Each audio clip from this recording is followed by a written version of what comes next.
I think in our fast-paced society, like everything's an emergency, everything's a rush. We have 1,500 things on our to-do list and we're already like 7 days late. And eating just becomes reactive. So I'm just going to like scarf this down because I don't have any time and I'm going to eat this thing before I even realize what I've eaten. And what we have to do is make eating intentional again and make it more mindful. Whether we're sitting down to a meal or we're just having a snack in between, eating is always an experience. It should always be an occasion. And I think that by separating behavior and putting a little bit of space and pause and stillness between trigger and behavior or trigger and response, we're giving that power back to people. And that's a game changer. Do you want to wake up feeling like you're stepping into who you're meant to be, into the best possible version of you? What if I told you that the key to your best life, health, and happiness are all around you? You just have to find what works for you.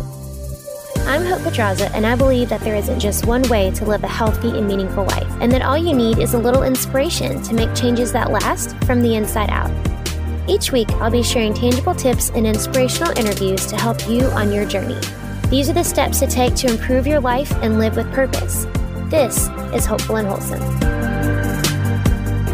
Hey y'all, welcome back to the show. This week I have on the show Nicole Hagan, and Nicole is the founder of Nutrition Coaching with Nicole. She is a nutrition coach, and she is all about building sustainable weight loss and sustainable health habits, and that is exactly what we talk about on the show today. We talk all about why diet culture is failing us, how dieting should, in air quotes, be done, and really how your mindset are affecting your weight loss efforts and how to kind of make these important mindset shifts to really take us out of this diet culture, which is totally failing us, into building sustainable habits that build confidence. So I'm really excited for you to learn from her. She has a lot of really amazing, tangible takeaways. So let's jump in. All right, y'all, let's jump in. So I have on today Nicole Hagan, and Nicole is the founder of Nutrition Coaching with Nicole. And we are going to talk about all things nutrition and dealing with diet culture and all the things that go along with what affects our weight loss efforts. So thanks so much for hopping on with me today, Nicole. Oh my goodness, it's my pleasure. Thank you so much for having me. Yes, for sure. So I want to kind of start with kind of just what you do as a nutrition coach, kind of what you specialize in, because that's kind of lead the rest of the conversation. So can you just share with the listeners what you do and how you help your clients? Absolutely. I'm not even sure that my parents fully understand what it is that I do, because online nutrition coaching, it does seem a little strange and it is a little newer in terms of career choices. Yep. But I consider what I do to be helping my clients go from where they are right now, which is typically somewhere that feels very uncomfortable for them in their relationship with food, how they engage with food and or in their bodies, to where they want to go confidently and sustainably. That's very important to me. I don't want to help my clients create results that they then can't sustain moving forward throughout all seasons of life. So what I do is very habit-based, meaning I walk that client from where they are to where they want to go, helping them to change one behavior at a time. And we practice that behavior, whether it's eating more protein or drinking more water, getting more vegetables in, more movement. We focus on one action step at a time, and we ingrain it into their lives in a way that works with their lifestyle, their preferences, their taste buds, all those fun things, so that it can become habit over time. And then it feels like less effort to be healthy and to live in a body that's happy and to have a relationship with food that's confident, because these health promoting behaviors are now more automatic. Yeah. So in a nutshell, that's what I do with my coaching clients. Yeah, no, that's perfect. Well, and I think that's really, and I think more and more, I think people are seeing the importance of sustainability. Like you're talking about sustainability and confidence, I think, because, and I'm sure you talk to your clients all the time about this. We see all these fad diets and all these things that are just completely not sustainable. And then, you end up failing, using air quotes, because I hate that term, but you end up failing at, this goal you've set because you've tried to do something that just either wasn't right for your body or wasn't sustainable, whatever. So I guess let's talk a little bit about just kind of that culture, right? The diet culture, where it's the fads and it's all these things that aren't sustainable. Like, how do you work with your clients on determining what is sustainable for them? That's a great question. And the very first thing that I have a client answer for me before we start working together, this is on a document called their intake questionnaire, because I want to make sure that before I accept a client into my team, that my coaches and I can help them to reach their big, powerful goals. And so the most important variable is a willingness to learn and a willingness to unlearn things that maybe we've been taught or have been conditioned in us previously. And what we mean by that largely is diet culture. And diet culture is basically this big society of people, programs, supplements, the whole dieting industry basically falls under that umbrella, where the sole aim is to live in a smaller, thinner, lighter body by any means necessary.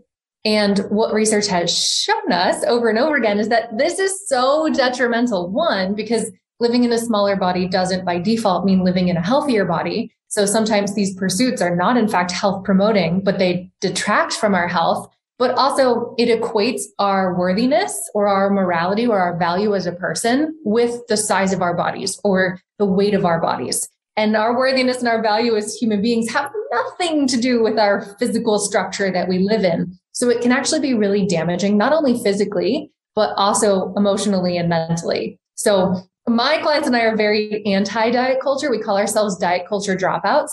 And that doesn't mean that you cannot have a weight loss goal, but it really forces us to evaluate, why do I want to lose weight? If I want to lose weight, and what does that mean about me? And what does it not mean about me? Right. But we're not subscribing to any of these quick fixes or fads that say, hey, cut out all carbs or only eat within this 8-hour feeding window so that you can weigh less next week, because that's all that matters. Yeah. We're really rejecting that idea, that philosophy, and saying, hey, this might happen slower. I might not even lose as much weight as I ultimately want to, but you know what? As long as I'm promoting my health and making sure that I feel happy and healthy, both mentally and physically, then I'm okay with wherever I land. That outcome is something that I'm willing to sign up for because I know it's in my best interest. Mm-hmm. Yeah, for sure. So with these, I like that term, diet culture dropouts. I like that. So do you have what I guess long-term effects have you seen, or just effects in general? Have you seen people come to you with that have tried the fad diets? Do you see any sort of health ramifications that they've dealt with because they've tried all of these fad diet things? Absolutely. So research shows that approximately 95% of people who lose weight using conventional dieting efforts, which would be diet culture, gain all the weight back. 95% of people. So diet culture, epic fail. We're not helping anybody. And 60+% of those people actually go on to gain more weight back than what they had originally weighed to begin with. So we know that weight cycling, yo-yoing from a heavier weight to a lighter weight to a heavier weight to a lighter weight, it is really damaging physically, not to mention the emotional toll that this takes. And that's what I work with my clients on, because the men and women who work with me have typically tried everything and they realize, okay, this does not work. I need to try something radically different, because if I want results that stick, I can't do all of this diet culture stuff, because 95% of the time I'm going to gain it back plus some. That's not working anymore. I need to take a different route. And so what we have to do is really say, okay, all of that failure, using your air quotes, doesn't mean that you are wrong or something is wrong with you. It doesn't mean that there's anything broken with your body. It means that the way you were going about it doesn't work. So we need a different plan. The plan failed you. You didn't fail you. Right. So we kind of have to rework that mentally, because it's really damaging. I mean, who isn't frustrated when they try something a time or two, not to mention 24 times, and they get no results that last? Yeah. Yeah. Well, and it's totally damaging. And it really takes some serious mindset shifts. And I'm sure that's one of the big things you work with your clients with. What do you see as some of the biggest shifts that people have to make with their mindset on dieting and food? Because a lot of people, I'm sure, are coming to you, because a lot of people who have done the whole fad diet thing, right? They're coming with a lot of emotional baggage around all of that, right? There's some sort of trauma there, or just emotional effect, right? So what do you find are some of the biggest mindset shifts that people have to make around kind of reworking all of that? That's a great question. And honestly, two pop out to me right away. The first is that there's a right way to eat. This is one of the most perpetuated misconceptions in diet culture, because everybody's fighting to be the winner, whether it's low carb or low fat or keto or paleo or Atkins or Weight Watchers, whatever it is. We're always fighting for the magic pill, the solution, the thing that's finally going to make me feel how I want to feel. But what we have to acknowledge, if we're going to be successful long-term, is that there is no one right way to eat. Just like there is no one right way to have a body. Like we all have bodies, but if we ate and moved and took care of ourselves the same way, we'd still look radically different.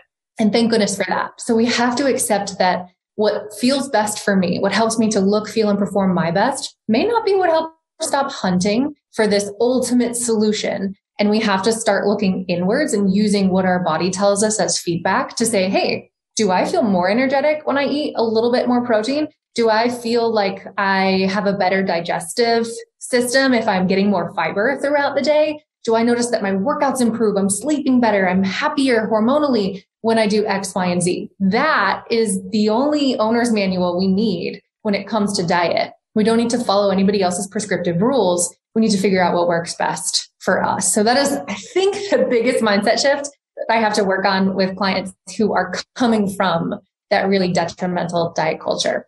The second that stands out to me, Hope, is accepting, and this is really hard, but accepting that you will not make progress as quickly as diet culture says you will. Yep. Because there's so much marketing around 7-day detox or 14-day fast or 21-day fix or 30-day, whatever it is. It has taken most people decades to get to where they are in their relationship with food. And a lot of that probably started when you were an adolescent and you learned how to maybe soothe certain emotions with food.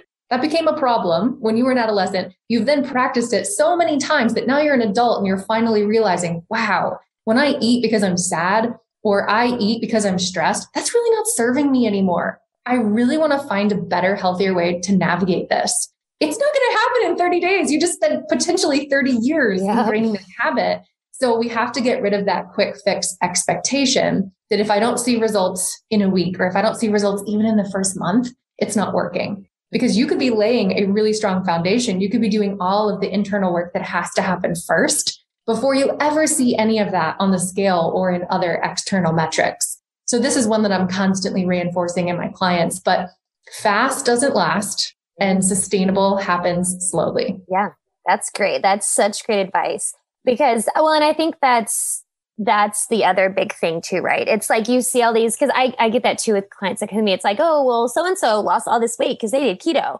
And so-and-so did, they know all these people that did all these things and have these amazing results, thinking that that's going to happen for everybody, right? Or that it happens so quickly and it's going to be so easy. And because that's the way diet culture makes it seem like, oh yeah, you'll drop all this weight. Just don't eat any carbs ever again for the rest of your life.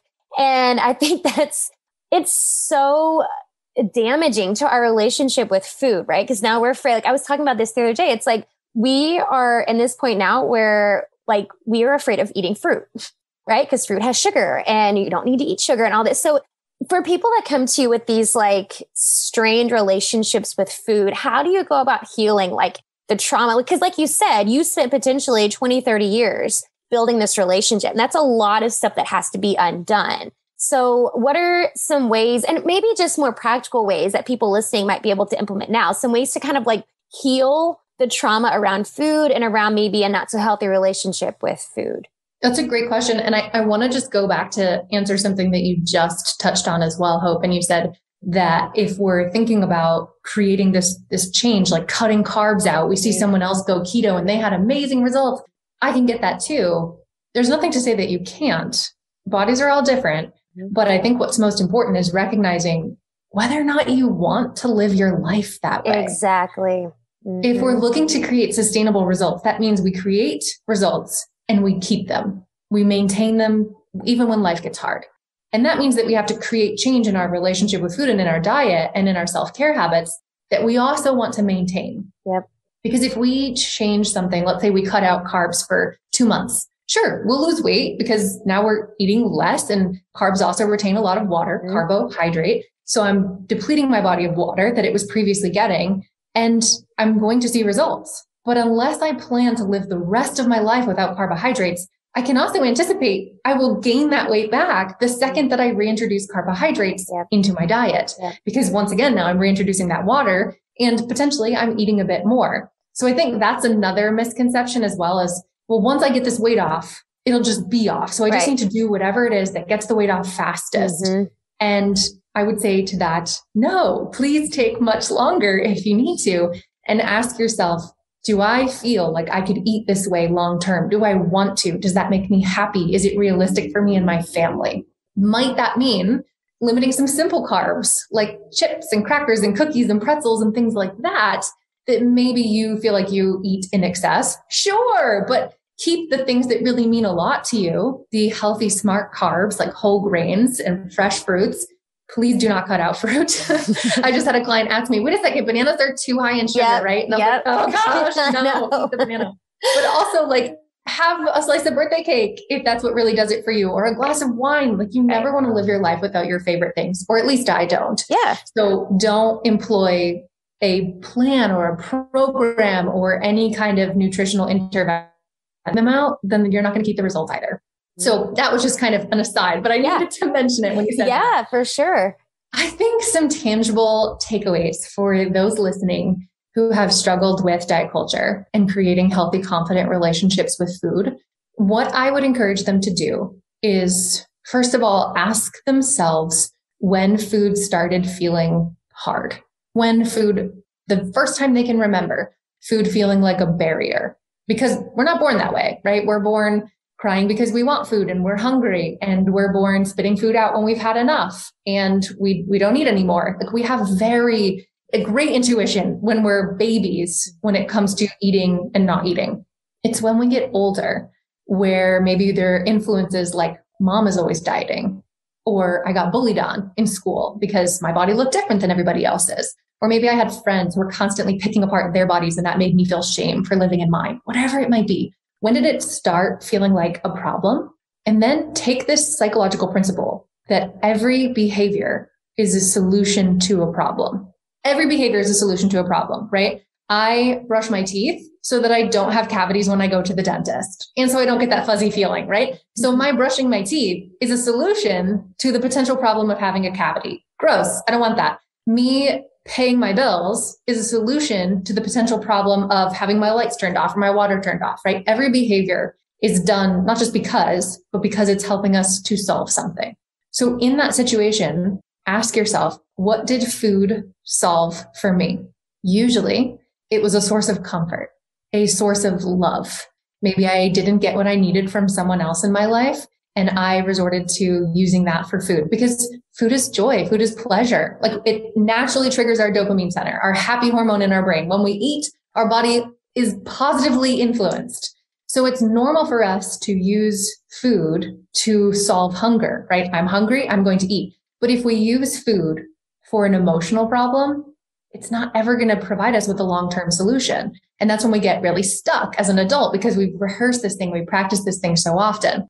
So ask yourself, what is food trying to solve for me? And how can I do that in a non-food related way that's actually going to be effective? So if I need comfort, can I ask for that from a loved one? If I'm so stressed out of my mind and I don't know how to navigate my work life with my family life, can I maybe start going to therapy or do some deep breathing or do some like yoga stretches on the living room floor, like coming up with non-food related coping mechanisms when you're feeling stressed, when you're feeling tired, when you're feeling bored, when you're feeling angry is such a great place to start. And what I tell my clients is nobody's taking food away from you. Right.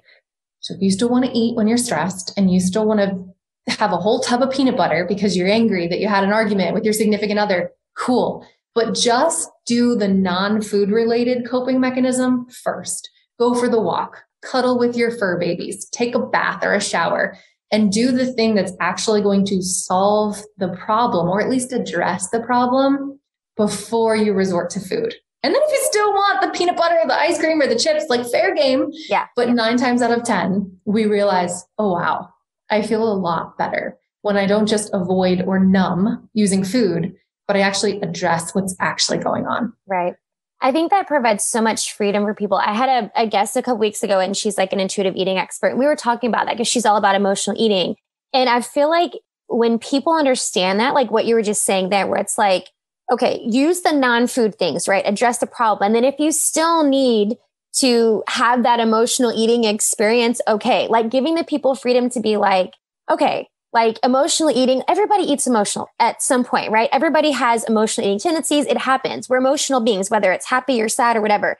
We tie emotions to food. So it's going to happen. And I think when you give people the freedom to be like, okay, I'm not a terrible person if I have to have this like emotional eating experience, but I have all these other coping mechanisms. Like, I just feel like that provides so much opportunity for like you're saying, like working through the emotions, and it just provides a sense of freedom that people don't feel like they're not able to eat what they want because no, I'm, tying this emotion to it and that's bad. And it just, I think there's like, they tie some sort of like stigma to that where it's like, no, like, let's deal with the things. Then if you still want it, like, okay, let's deal with your emotion. I just think that's such a great, again, it goes back to that sustainability piece you were talking about and being confident in, your decisions and keeping sustainability and all of that. I think that's great.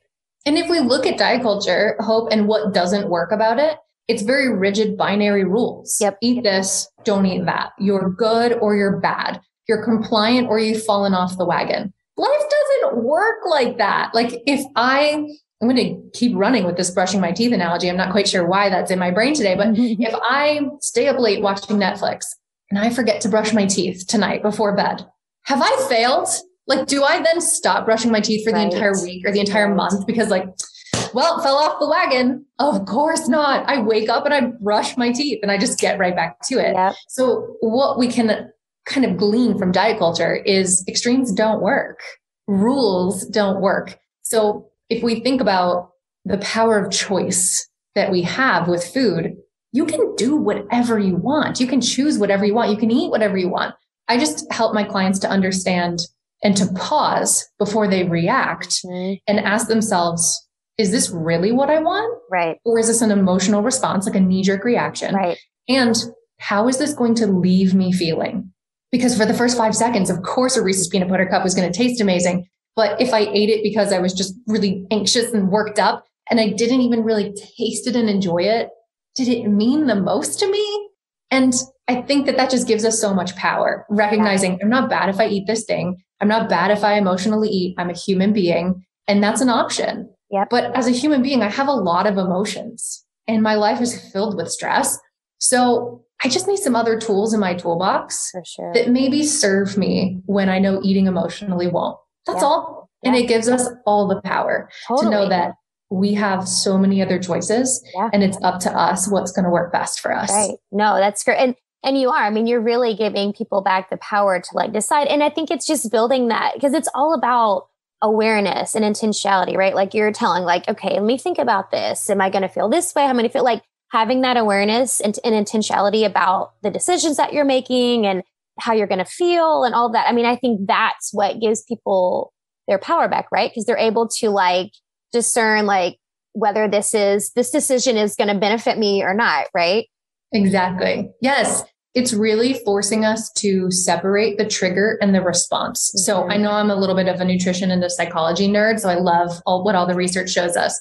But research says that people who struggle with losing weight have one common problem. And it is that most of the time they respond to their emotions using food because this was conditioned in them for a very long time and they practiced it for a very long time. No one gave them additional tools. So if I can help anyone to separate trigger, which is maybe a rough conversation with a boss, a really wound up child at home, right? That's just driving you crazy, or just chronic stress of COVID and overwhelm and loneliness and whatever it may be, and separate your response, which is give me the bottle of wine, give me the chocolate chip cookie, give me the loaf of bread, whatever it is. If we can just create some space between that trigger and that response, it gives you an opportunity to think through how it will serve you and whether it's what you really want and how you feel about that thing. I think in our fast-paced society, like everything's an emergency, everything's a rush. We have 1,500 things on our to-do list and we're already like 7 days late, and eating just becomes reactive. So I'm just going to like scarf this down because I don't have any time and I'm going to eat this thing before I even realize what I've eaten. And what we have to do is make eating intentional again and make it more mindful. Whether we're sitting down to a meal or we're just having a snack in between, eating is always an experience. It should always be an occasion. And I think that by separating behavior and putting a little bit of space and pause and stillness between trigger and behavior or trigger and response, we're giving that power back to people. And that's a game changer. Totally. No, it totally is. It totally is. Well, and that's what, like you said, it's what keeps people from making those knee-jerk reactions and doing things because they think it's the right thing to do, or falling back into the whole diet culture thing. Yeah. So you work a lot with the and I love that. Love the psychology behind all of that. And so when we're talking about psychology, and you mentioned this before in terms of like creating habits, right? Sustainable habits. So another kind of list of tangible takeaways here, but what are some ways that people can really build like ideal habits, right, around food? Like, are there any like strategies or tactics that you have your clients do to help build the right habits? Because it's all about the habit building and getting into the right habits. So what are some strategies or tactics people can use to build those healthy habits? Yes, absolutely. So the first thing that I actually just had an onboarding call this morning. And once we do a little food audit and figure out, hey, what are you currently eating? Where are your strengths? Where are your areas for improvement? I say, what feels easiest for you to work on? What is the lowest hanging fruit? Because if we pick something that's very manageable and may not always feel easy, but it feels more doable compared to something that feels astronomically difficult. Well, I know that client is going to go, and for the next week and a half until we talk next, he's going to crush it. He's going to do this thing that he said felt very easy. And then when we talk next time, he's going to be on top of the world saying, Nicole, I feel great. This was awesome. I crushed my compliance. Give me the next thing. But if I had given him the most challenging action step, the thing that he said felt so hard, he's going to go maybe do it occasionally in the next week and a half. Then he's going to come back feeling super discouraged. Yep. I don't want that. That doesn't breed for more success. So start small. And I know it's so cliche to say like small steps add up to big progress over time, but it is so true. It's a cliche for a reason. Start small, allow yourself to be successful. So the rule of thumb I use with my clients is, do you feel 80+% confident you can do this thing? So if the goal is, once again, getting 3 servings of vegetables a day, getting 7 hours of sleep a night, getting 20 minutes of movement, eating 4 servings of protein throughout the day, whatever it might be, do you feel 80+%? We make it smaller. So start small, start simple. And the second is, don't add too quickly. It takes on average 66 days to create a habit. Now it depends on what the habit is, depends on the person, depends on how many barriers you have. So it's a really big range, but all that to say, you are not an expert at something. Something is not automatic because you did it for 3 days or even 3 weeks. It takes time.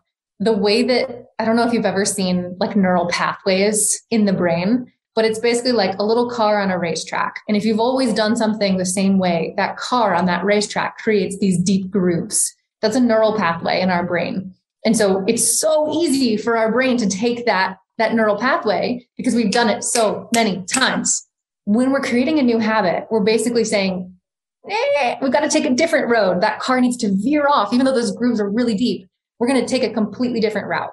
It feels very foreign at first, and it's difficult because you may want to always have the chocolate after dinner because that's what you've always done. You may want to press snooze 7 times because it's what you've always done. But we're saying, hey, try this new thing and then just don't introduce anything else until you give this 2 weeks. Now, it's going to take longer for it to become a habit, but after 2 weeks, you've got a little ground under your feet. You feel more confident you can do it. And then maybe we can add a second component or we can increase the goal a little bit. It's so frustrating because we want to do everything at once, right? Look at diet culture. Cut out all these foods. Only eat these foods. By the way, you need to start exercising and drinking your body weight, half your body weight in ounces of water. And also, I need you to do X, Y, and Z. Take the supplement, whatever it is. Crash and burn recipe right there.